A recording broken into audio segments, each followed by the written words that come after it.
నమస్తే. ఇన్నాళ్ళు నన్ను సపోర్ట్ చేస్తూ, ఎంకరేజ్ చేస్తూ మీ ప్రేమని నాకు అందిస్తున్న ప్రతి ఒక్కరికి కృతజ్ఞతలు. అలాగే ఈ వీడియో కూడా ఖచ్చితంగా మీకు ఉపయోగపడుతుంది. లైక్, షేర్ అండ్ సబ్స్క్రైబ్ చేసి మీ సపోర్ట్‌ని నాకు అందించండి. అలాగే ఈ వీడియో పట్ల మీకున్న అభిప్రాయాన్ని కామెంట్ సెక్షన్‌లో కామెంట్ చేసి తెలియజేయండి. ఇప్పుడు వీడియోని చూద్దాం.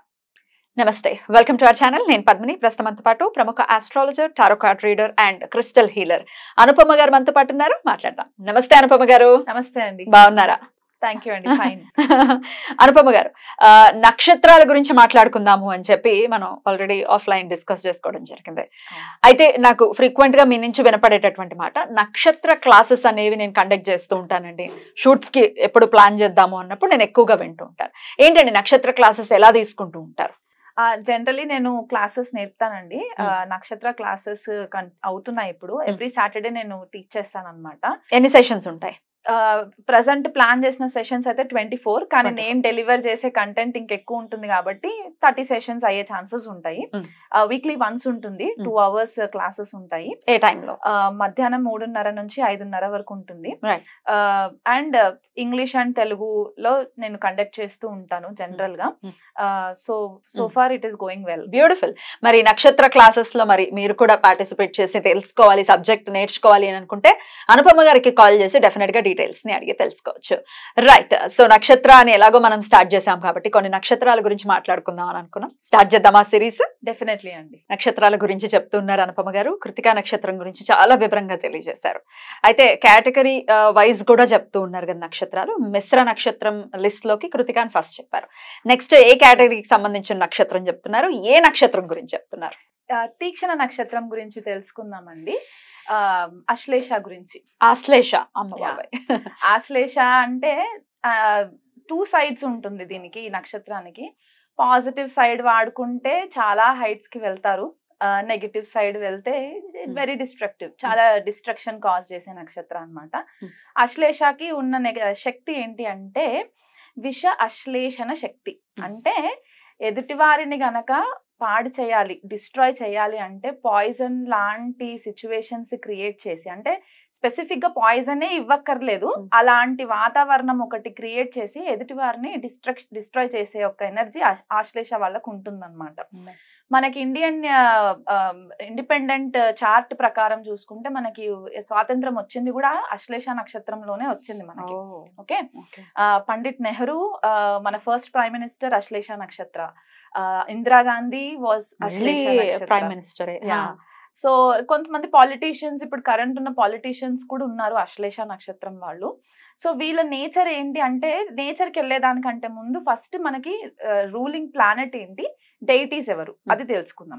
రూలింగ్ ప్లానెట్ వచ్చేసి మనకి బుధుడు అయిపోతాడు అనమాట. బుధ నక్షత్రం అయిపోతుంది. అండ్ డైటీ వచ్చేసి మనకి నాగాస్ అన్నమాట.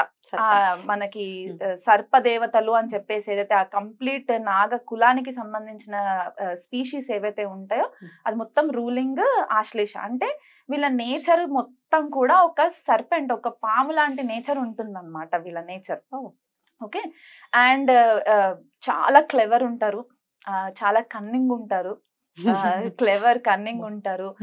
ఇండిపెండెంట్ థాట్ ప్రాసెస్ ఉంటుంది. భయభక్తులు కనబడవు, అంటే లోపల ఉంటాయి భయభక్తులు ఉంటాయి కానీ అవి బయటికి కనబడవు, ఎక్స్పోజ్ చేయరు. ఎందుకంటే అది వాళ్ళకి ఎక్స్పోజ్ చేస్తే అది వాళ్ళ వీక్నెస్ అయిపోతుంది అనమాట. ఎదుటి వారు ఎక్స్ప్లాయిట్ చేస్తారనే భయం ఉంటుంది. వాళ్ళు తగ్గిపోయామన్న ఫీలింగ్ వెళ్తారా? తగ్గిపోయినట్టు మనకు కనిపిస్తుంది కానీ తగ్గరు. కానీ ఇట్లా ఒకవేళ భయపడ్డాం అనేది కనపడితే నేను తగ్గిపోయానేమో అనుకుంటా. ఇన్ఫీరియారిటీ కాంప్లెక్స్ ఉంటది. ఇన్ఫీరియారిటీ కాంప్లెక్స్ ఉంటది, ఇన్సెక్యూరిటీస్ ఎక్కువ ఉంటాయి వీళ్ళకి. ఎందుకంటే ఇప్పుడు పాముకి ఫిజికల్ స్ట్రెంగ్త్ ఉండదండి, బుసగొడుతుంది. మైండ్ తోటి గేమ్స్ ఆడుతూ ఉంటది. సో అదే మనం ఇప్పుడు ఒక సింహాన్ని చూసాం అనుకోండి, మనం అంత భయపడము ఒక్కసారి చూసిన వెంటనే. కానీ అదే పాముని చూస్తే మనం భయపడతాం, ఇమ్మీడియట్ గా మనం రియాక్ట్ అవుతాం. ఎందుకంటే అది ఏం చేస్తుందో, ఎక్కడ కాటేస్తుందో తెలియకుండా. ఆ కళ్ళల్లో ఉంటది, పాము కళ్ళల్లో ఎలాగైతే హిప్నటైజింగ్ చేసే పవర్ ఉంటుందో ఆశ్లేష వాళ్ళ కళ్ళు కూడా అట్లాగే ఉంటాయి, హిప్నటైజ్ చేసేలాగే ఉంటాయి అన్నమాట వాళ్ళ కళ్ళు.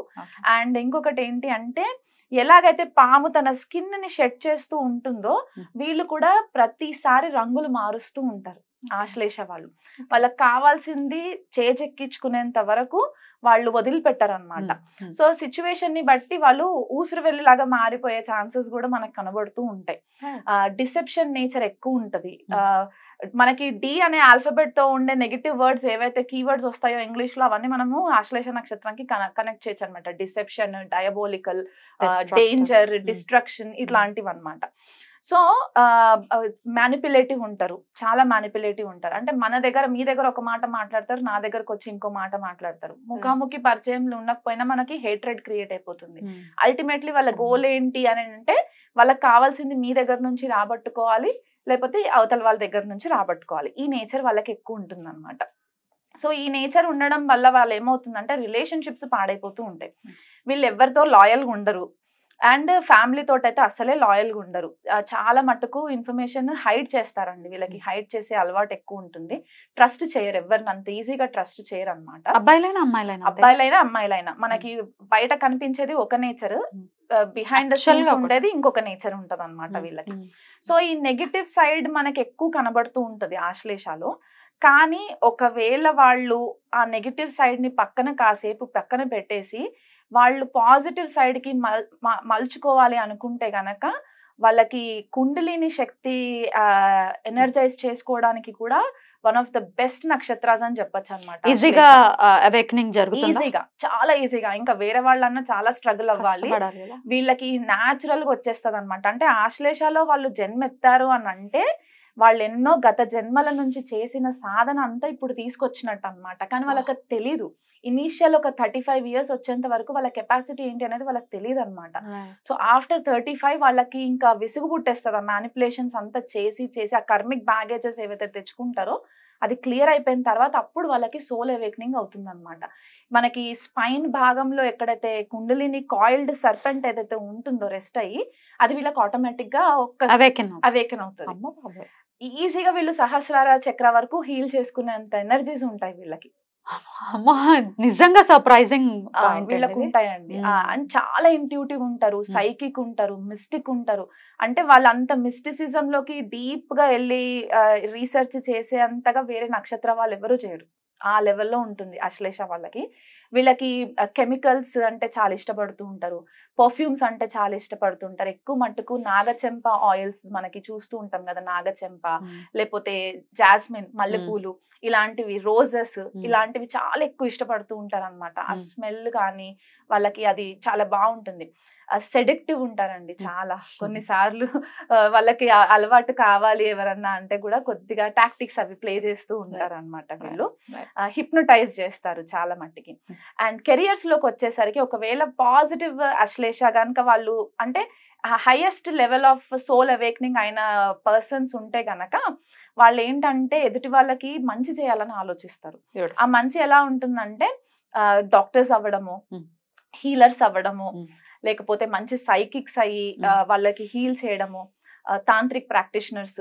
అకల్ట్ మీద ఆబ్వియస్ గా ఉంటుంది, వాళ్ళకి పట్టు ఉంటుంది. ఎందుకంటే మెర్క్యూరీ వాళ్ళకి మంత్రోచ్చారణకి కూడా మెర్క్యూరీ చాలా హెల్ప్ చేస్తుంది కాబట్టి ఆ ఎనర్జీ ఒకటి. ఎందుకంటే సర్పదేవతాస్ ఆర్ వెరీ మిస్టికల్, వాళ్ళకి ఎనర్జీస్ ఉంటాయి కాబట్టి. అండ్ సైకాలజిస్టులు, సైకియాట్రిస్టులు, ఎందుకంటే మైండ్ ని రీడ్ చేసే ఒక నేచర్ వీళ్ళకి ఉంటది అనమాట.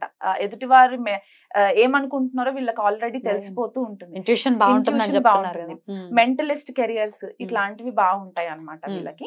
So this is about Ashlesha అండి. అసలు ఎక్కడ మీరు బ్యాక్ స్టెప్ వేయలేదు, అంటే యాజ్ ఇట్ ఈస్ గా ఏదైతే శాస్త్రం చెప్పిందో, ఏదైతే సబ్జెక్ట్ చెప్పిందో అది చెప్పేశారు. ఇది మీ పర్సనల్ ఇదేమీ కాదు, సబ్జెక్ట్ ఏముందో అదే చెప్తున్నారు. ఎండ్ ఆఫ్ ది డే అటు పాజిటివ్ సైడ్స్ చెప్పారు, నెగటివ్ షేడ్స్ కూడా చెప్పారు. కాబట్టి డెఫినెట్ గా కొంతమంది అఫెండ్ అవుతారేమో అశ్లేష వాళ్ళు, కానీ ఉన్నది ఉన్నట్టు చెప్పటం కదా. టీచర్ కి ఏముంటుంది, సబ్జెక్ట్ ఏముందో అదే చెప్తారు. వేరేది మసిపూసి మారేడుగా చేయడం, మేకప్ వేయడం అనేది కరెక్ట్ కాదు.